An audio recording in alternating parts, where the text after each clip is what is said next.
Morning! Ngayon ay Tuesday, ika-3 ng June, 3rd of June, and this is my 5th days in quarantine. At gusto ko nang bumalik sa trabaho.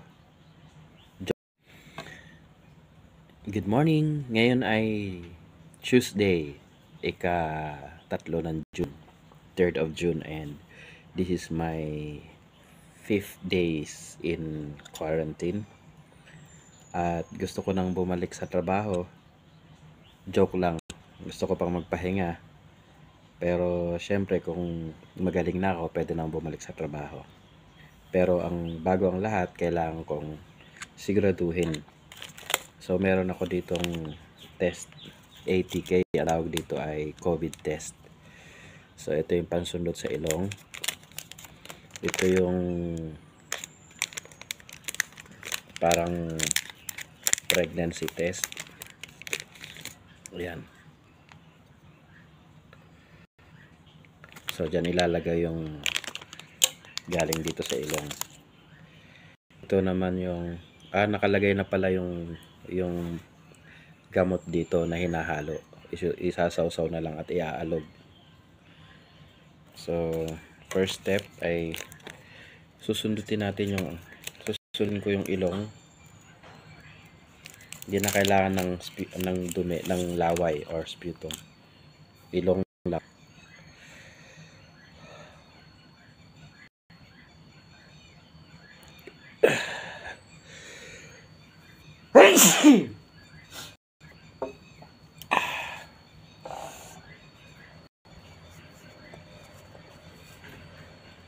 Pwede na yan.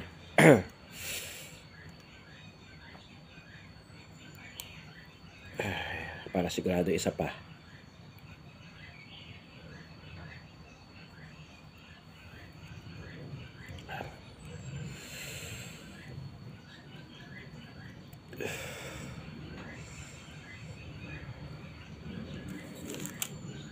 Takpan at ilagay dito.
So, unti-unting lumilitaw yung line.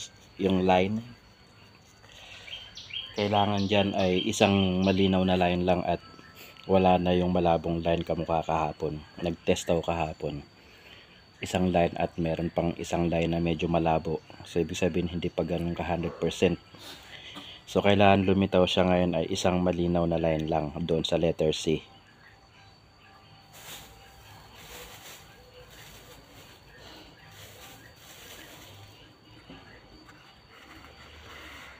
So, in just a few minutes, tapos na siya. Malinaw na malinaw. Isang light lang. So, yung virus, wala na siya. Namatay siya dahil wala siyang malilipatan dahil sa quarantine.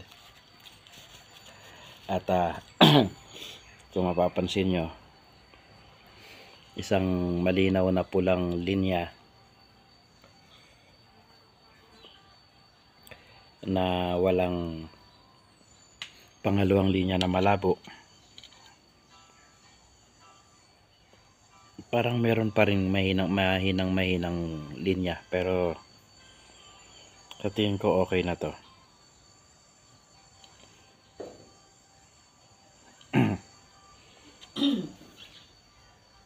Ganyan ako ng isang araw eh.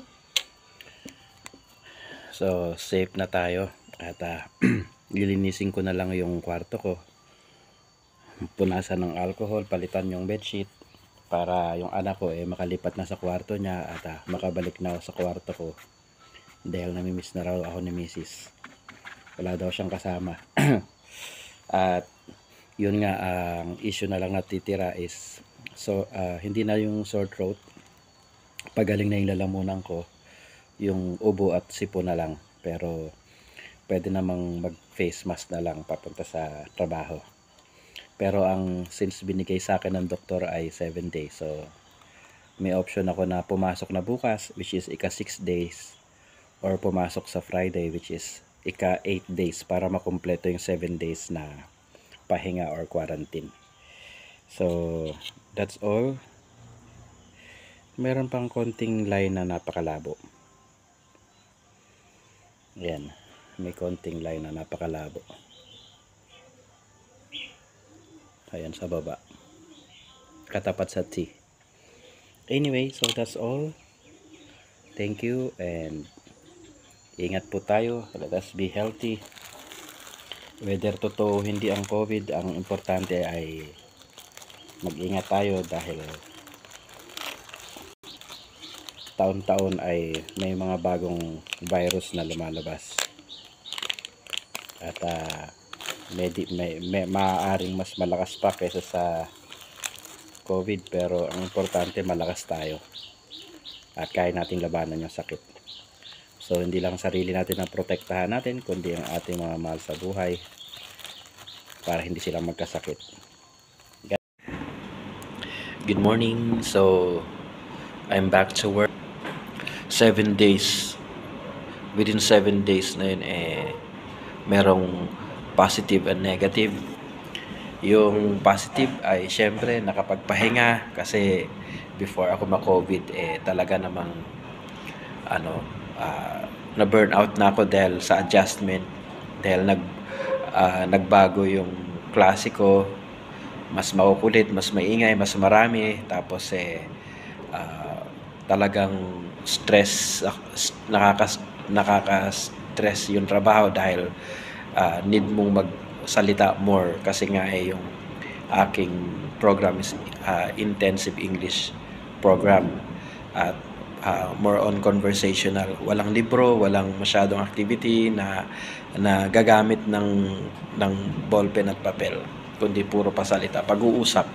Buti sana kung 1 hour lang, so kung magsisimula ka ng 8:10 hanggang 2:55, tapos meron ka ulit tuturuan na 4 to 5, tapos sa pag-uwi sa bahay may tuturuan ka pa ulit ng 5:30 to 7:30. So medyo nakaka-stress, nakakapagod yung adjustment.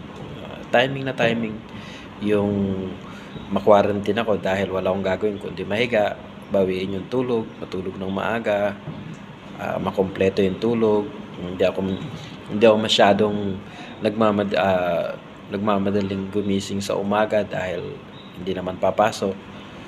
Yun.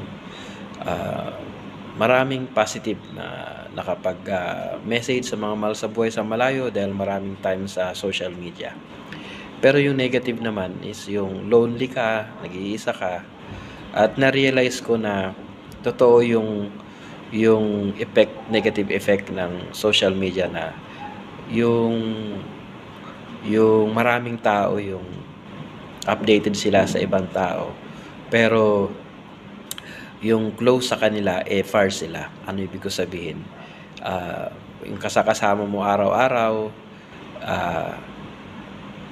wala ka talaga makikita. Syempre hindi ko tinutukoy yung asawa ko, anak ko, dahil syempre nasa bahay yun, kasama mo talaga yun. Pero I mean, kasama mo sa work, kasama mo sa mga galawan mo sa labas ng bahay, na almost everyday nakikita mo, pero wala talagang nagtaka, nangamusta, bakit wala ako, nagtanong man lang, kamusta ka dyan.